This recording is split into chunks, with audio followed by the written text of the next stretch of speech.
في أكبر الكتب. Welcome back, everyone, to Integrating Real Perspective, my official film review corner. And yes, I'm officially back now, reviewing the third installment in the Monsterverse franchise. This film would become the only one so far to feature an all-star monster marathon cast. And indeed, it does have more action and monster fights in it than the first two movies. So I give you Godzilla, King of the Monsters from 2019.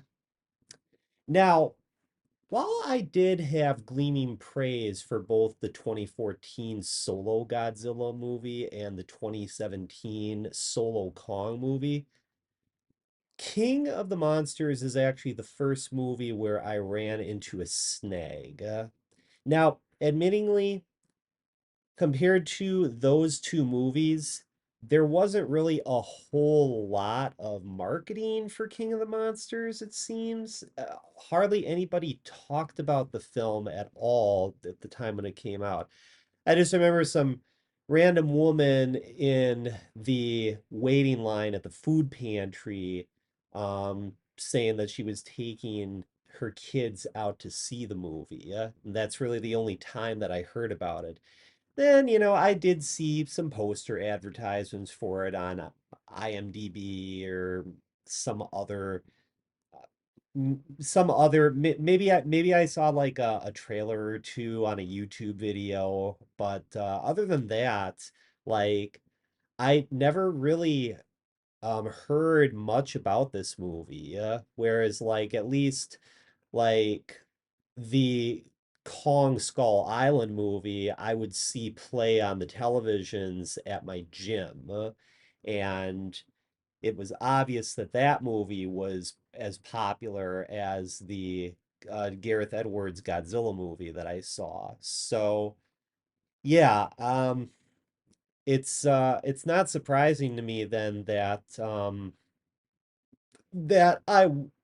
still look at this movie and feel rather underwhelmed, especially now after watching it for the third time, even though I was enthusiastic when I started the Monsterverse filmography review and had considered each movie to be a perfect gem at the beginning.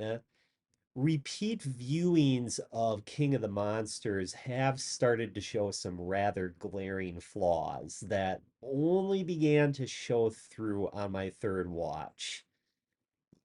For one thing, I have to get this out of the way.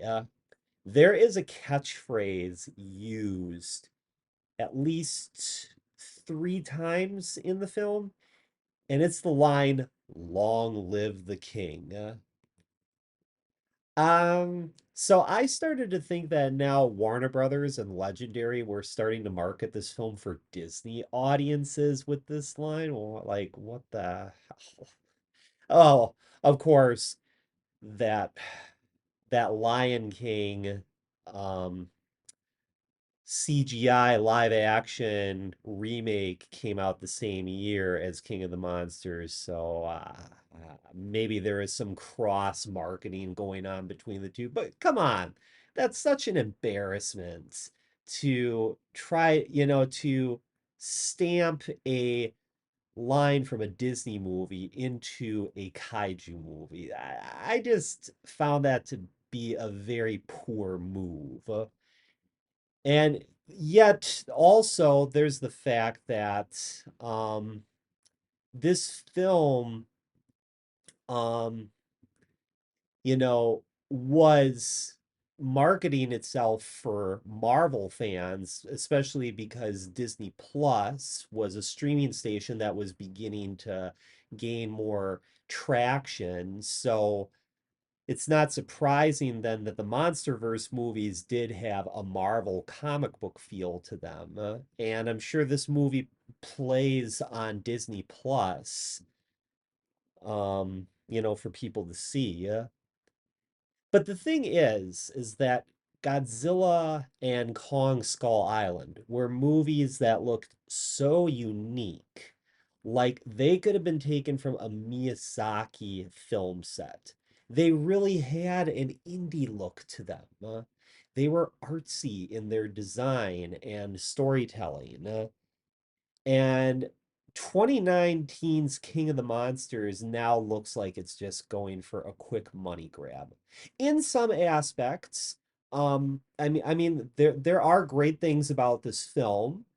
Uh, I'm I mean, I'm definitely not saying it's bad by any stretch, but the fight scenes between the monsters seem really padded out, and the action is just too much in my face. And it's 132 minutes long, the longest of all five Monsterverse movies. It really could have used some trimming in the runtime. But there is one shining star in this film, and she is what makes this film worth returning to for repeat viewings.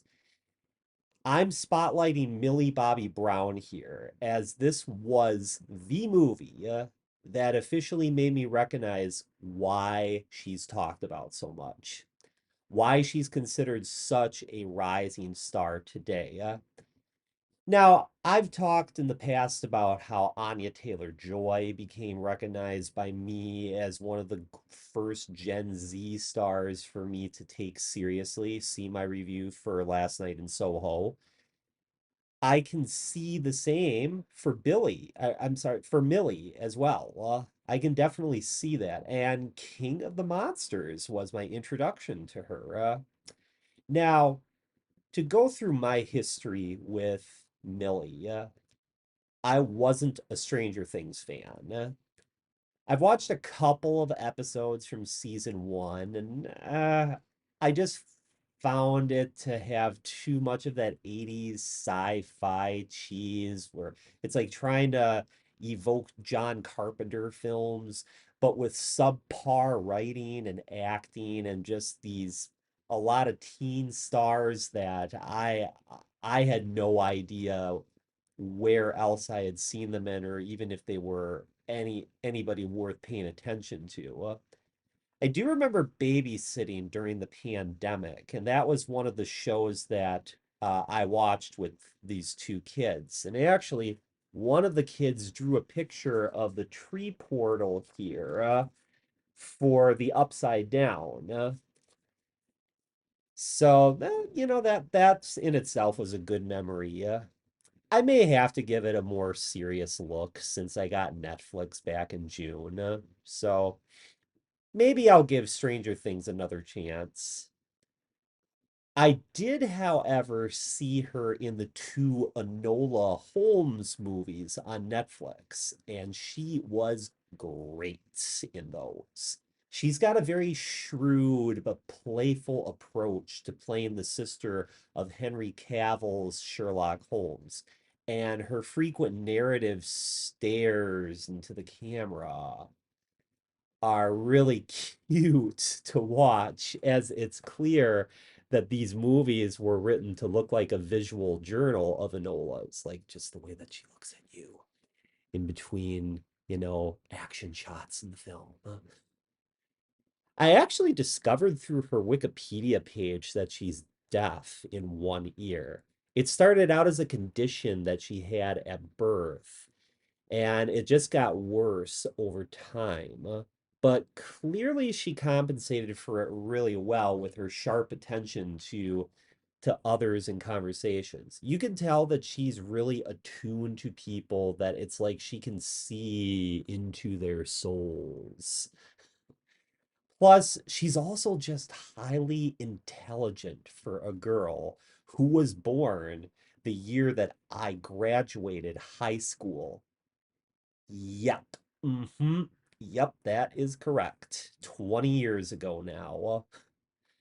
She's also a producer that worked on both the Enola Holmes movies with help from her sister Paige. And she was fresh out of high school by the time she finished the second one. And She started her own production company at age 16, PCMA Productions. Good golly, what a talented girl. She's simply fire. I'd personally get excited for whatever she comes out with next. She's got a career trajectory that is moving only uphill to some great pot of gold at the end of the rainbow. And I also think that, with all of her energy, she just seems like a really nice girl too. She's pretty humble. And in King of the Monsters, she plays Madison Russell, daughter of Mark and Emma Russell. And the film begins with a reprise of a scene from the 2014 movie, albeit from their point of view. Obviously, the film wants to connect the two movies together by showing the lives of a family that witnessed Godzilla's attack with the Mutos in San Francisco and the grief of the aftermath because of the loss of another child who is Maddie's brother, Andrew. And since we're talking about other cast members here, Kyle Chandler turns out an exquisite performance as Dr. Mark Russell. I was automatically reminded of him in Super 8 because his role here is reminiscent to Deputy Jack Lamb, who lost his wife in that film. And that grief he carried was pivotal to him and his journey of restoring his faith in aliens being a benevolent force. Something similar to Signs and Mel Gibson's role in that film. Just as Mark losing his son in King of the Monsters would be a catalyst to his journey in trusting nature again. Meanwhile, King of the Monsters sees the return of two key characters from the 2014 movie with Ken Watanabe as Dr. Ishiro Serizawa and Sally Hawkins as Dr. Vivian Graham, turning out another pair of fabulous performances again. This time, they are reintroduced as figures of at a monarch senate hearing to discuss how Earth needs to be in service to Godzilla and other kaiju. Serizawa even going so far as saying that humans should be their pets, like the lion and the mouse, or the scorpion and the frog. That was another thing that I loved about this movie, too. You get to see the different perspectives that the East and the West have towards the myths of these titans. Whereas the West has myths of terror and fear towards the Titans, the East has more of a benevolent and optimistic look on Titans as being healers or symbols of power, like the sequence in the film on the dragon that Zhang Ziyi's character, Dr. Chen, has to offer, where she says that slaying dragons is a Western concept, while in the East, dragons are seen as sacred divine characters who brought wisdom, strength, and even redemption. Zhang Ziyi turns out a wonderful performance here. Just as I remember her turning out a great performance in Crouching Tiger, Hidden Dragon, plays a dual role here as two different Dr. Chens. The first name of the one Chen is Eileen, while the other is Ling. The twin sister story written here is a reference to the twin fairies, obviously, who were Mothra's aide in multiple movies from the Showa era and the Heisei era. The Showa era of those entries had them named the Shobijin, while the Heisei era had them named the Cosmos. And in the Rebirth of Mothra trilogy, yes, I've seen those movies too. they were referred to as the Eliats. So lots of checking off the boxes here in this film. That's a good use of referencing older Godzilla franchises right there, is with with the casting of Zhang Ziyi's character. I thought that was a really, really nice touch. That just added the perfect amount of sweetness that was needed for this film. As you watch the movie, you notice the film plays on the theme that Serizawa begins with in his opening scene in the film of humans and monsters having a symbiotic relationship with each other. And that's what brings us to the subject of the Russell family's scientific device, the Orca, which we see Madison and her mom, Emma Russell, experimenting with to tame Mothra's larval form so as to be gentler. And yeah, Vera Farmiga from both the um, Adrian Brody comedy film Dummy and the Jake Gyllenhaal sci-fi movie Source Code. She plays Emma here. And lots of interesting stuff about her character that I'll be getting into shortly. Just as the Russell girls are in the middle of their Orca experiment on Mothra, an explosion happens inside the lab, and an army of gunmen starts shooting everybody and taking both Maddie and Emma alive with the Orca. This is where we are introduced to Charles Dance, who plays Alan Jonah. Ha! Now that sounds like the name of a scuba diver to me. Possibly another reference to the Meg's lead character, Jonas Taylor, played by the ever handsome and great Jason Statham. Ha, I told you there'd be crossovers between these two franchises. Now, Alan Jonah is a former British SAS colonel and MI6 agent who sees himself as someone who wants to give Titans free rein to rule the Earth. He feels disillusioned by humanity during his service and wants to level the global playing field, as he says. Not all long after, it's revealed that Emma Russell is in league with him. Right. Yeah, I know. This happened a little too quickly, and she's pretty unconvincing when it's revealed what her part in the agenda is, what her outlook on the world is. This was actually one of the things that really turned me off early in the film. She doesn't care that she ends up releasing King Ghidorah from his resting place in an iceberg below the earth at a monarch base in the Arctic, while putting poor little Maddie's life in danger. And Emma's justification stems from grief over losing Andrew at first. And yet, she also believes that monsters need to take back the earth to restore balance to nature from the way that humans have been ruining it with war, famine, you know the routine. But she has a less benevolent view of the monster human relationship than Serizawa does, and Serizawa and Vivian Graham. And she's purely running off of emotion here.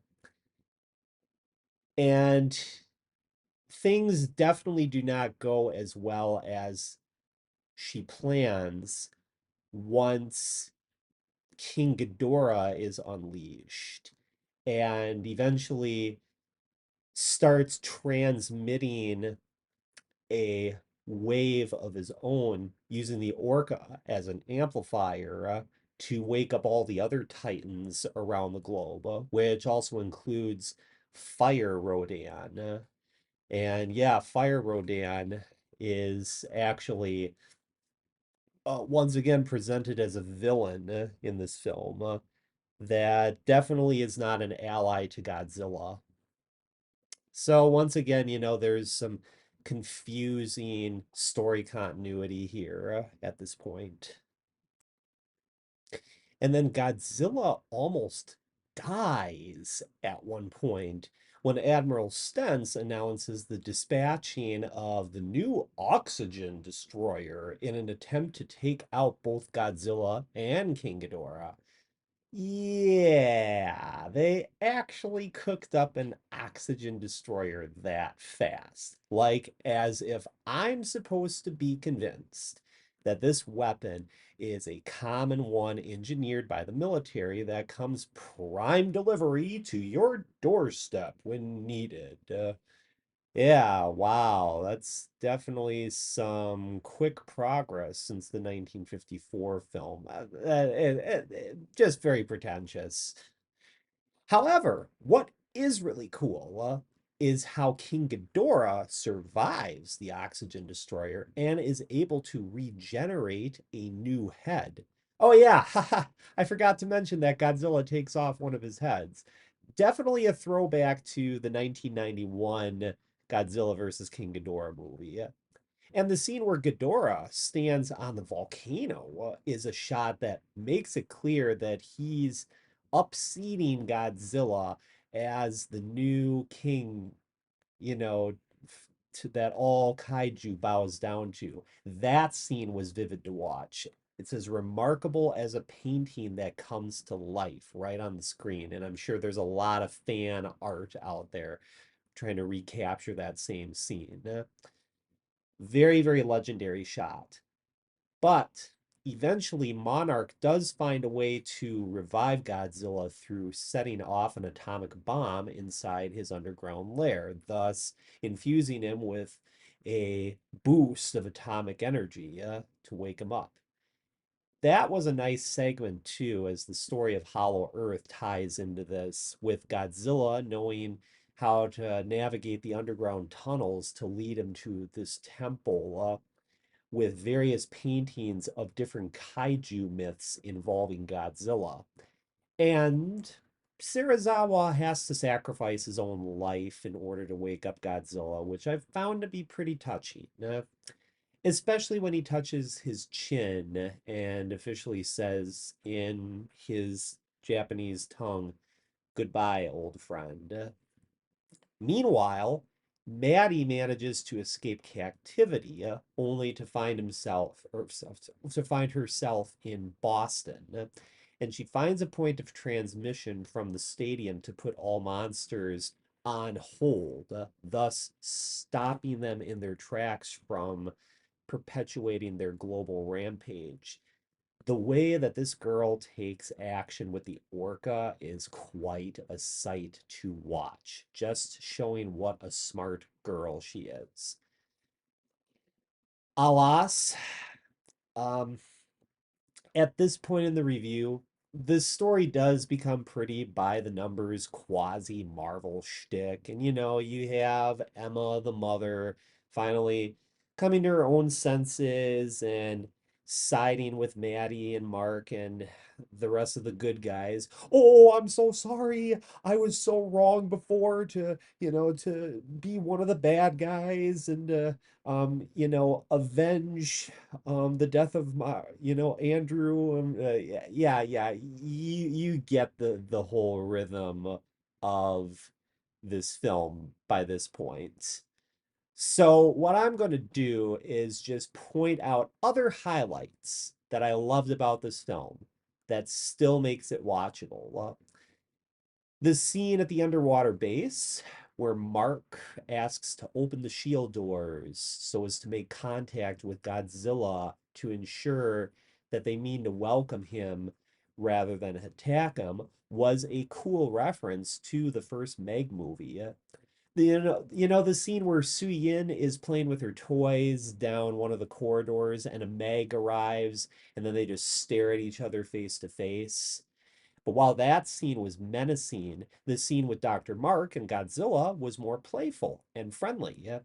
Rather than attempt to attack the base, Godzilla just swims right past and creates a very comical shock wave along the way, just because he can.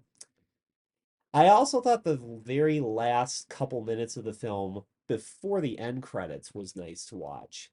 You see a whole bunch of monsters come up to Godzilla to form a circle and bow to him as the new king after wiping out King Ghidorah. I mean, you even see a Muto from the 2014 movie bowing to him. That is a nice change in story narrative, I gotta say. Also, Bear McCreary's music is astounding. It's a spectacle to the ears in its own right. How he's able to reproduce and rearrange the original Godzilla March scene. When Godzilla wakes up after the atomic bomb infuses him with radioactivity and he's standing above the surface of the ocean, towering above the little humans on the battleship, that like, wow, was I ecstatic hearing that classic, timeless Akira Ifukube music theme used for an American audience to hear. Mwah. That is just like the extra dash of spice needed for this film. Also, the reproduction of the Mothra theme song, which is played during the end credits, that was really incredible. Just amazing. So once again, just proving that this entry in the Monsterverse franchise does really pay respect to the origins that started with Toho Studios. Honestly, that's all I have to rant for this film review. It's a mixed bag for sure.